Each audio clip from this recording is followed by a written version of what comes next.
To turn on or turn off Notepad app execution aliases in Windows 11 Home, right-click on empty area on the desktop, and then tap Personalize, select System, and then click or tap Storage,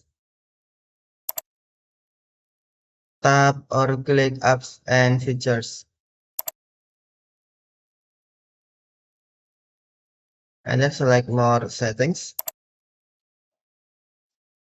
tap App Execution Aliases,